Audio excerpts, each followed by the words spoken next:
Well, welcome into the Weather Center, everybody. This is becoming kind of old hats around here, at least the last couple of days. Did we just do this? It feels a little deja vu. Yes, it does. But Barry Burbank and I here just trying to break down what could happen as we get toward the start of next week. Obviously, it has been a rough stretch. We got people at the coast, so much damage. Barry, I know one of your favorites, Salisbury Beach, just looks completely different. Lost about 15 feet of dunes right there. I've never seen that much beach erosion in a very, very long time. And the tree damage around here, you know, we've had episodes when we've had tree damage, but I look back at even in the April Fool's blizzard of 1997, which Boston had about 25 inches of snow overnight. I don't even remember the amount of tree damage that we had back then. We must have had a lot, but and I know there was a lot. But in October 2011, we had a lot of tree damage. 2008 with the ice storm and not the snowstorm, a lot of tree damage. Those were kind of a little bit more in pockets than widespread. This is pretty widespread. So we know a lot of people are not rooting for another storm. We are not rooting for another storm, even as weather geeks, because there's been some suffering out there over the last week. So let's dig in a little bit and talk about what we're watching here. And the timing looks a little slower, more like late Monday into Monday night and Tuesday. And if it did materialize, it would be likely a more powdery type storm as opposed to a high density waterlogged type snow, which was like cement that we just experienced and caused so much weight building up on tree limbs and power lines and so forth. So one of the things that we look at when we're trying to gauge risk when it comes to weather and an incoming storm are these ensemble members. And you can think about it this way. An ensemble, if you hear us talk about something like the Euro model is one weather model out there. And then if you take its ensemble system, of which there are 51 members, they're all like members of a team. They all play a little bit of a different position. So you take the original model and you tweak the starting point just a little bit. And if you tweak it a little bit and things don't change much, you say, this is a high confidence forecast. Everything is kind of agreeing that even if things shift a bit, this is locked in. If they're all over the place when you tweak things a little bit, you know there's a lot of uncertainty as to how things are going to come together. This is what we're looking at for Tuesday of next week. And what we've seen is a lot of uncertainty there. A lot of uncertainty. You've got storms that are coming up just outside of Nantucket. That's a big snowstorm track for us. Offshore, which would graze us with some snowfall and snow showers, but no big storm system. Or slipping a little bit farther south and east and really sparing us anything but snow showers. What tends to happen as we get a little closer to these types of ocean storms is they tend to gravitate a little bit more to the west. There's usually a little bit more of a baroclinic zone, which is kind of a tight gradient of temperature closer to the coast. So that might be something we'll have to watch here this weekend.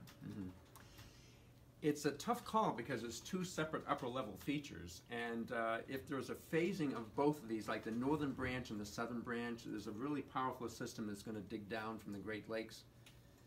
If one goes out without the other, we're not going to get all that much. If there's a phasing which goes on, here's what Barry's talking about here. So this is your polar energy, your northern stream energy in here, and this is your southern shortwave. A shortwave is another way of thinking of kind of like an energy packet in the atmosphere.